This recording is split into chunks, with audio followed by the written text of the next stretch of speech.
Alright, so as I shade everything, I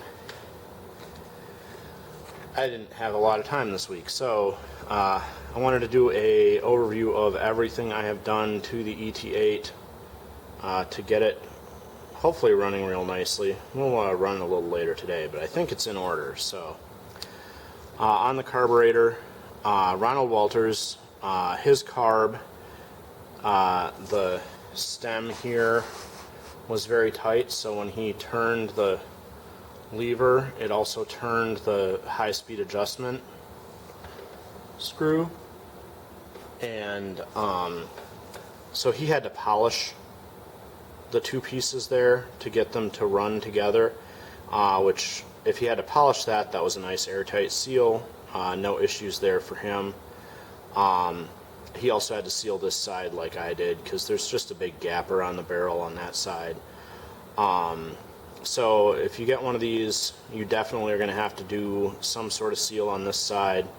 I have just washers made out of fabric that are oil soaked, and then they get sucked against the barrel here.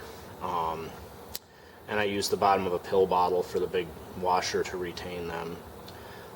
So that side seals really well, and then we discovered on this side that I didn't have the binding issue where turning this lever rotated the high-speed setting, but I did have a really big air leak around the needle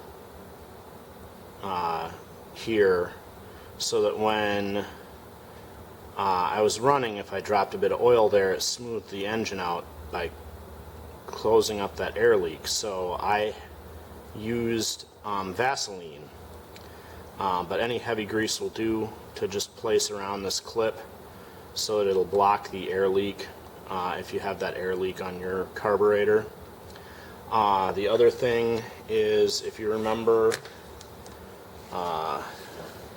when my engine was first arrived, the high-speed adjustment slit did not line up with the big hole in the inside section, so it was restricting fuel and also didn't adjust very well. So I had to opened this hole up to make sure that the slot would line up over the hole and have room for there to be fuel flowing through there.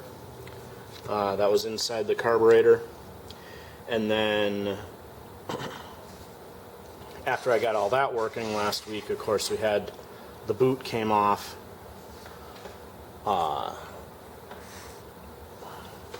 The boot was popping off the spark plug.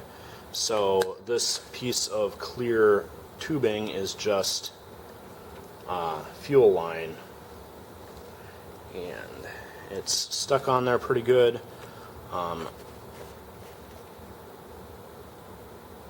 So I'm thinking this week that should solve that problem. And I'm trying to, there's a very tiny gap in here, so we'll see if having to jump the spark from that gap to that gap and then through the plug affects anything.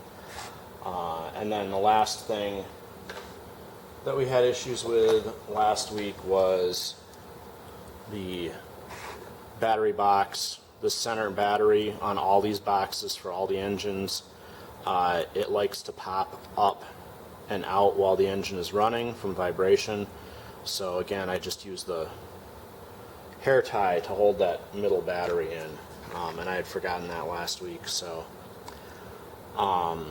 yeah, that should be all of the modifications I had to do on the ET8 to get it running in pretty good shape. And of course there's videos elsewhere on the channel about all of that, including the reassembly from when I had to get it put back together with the spare parts that I received. So that's that overview, and I'm going to go outside and play.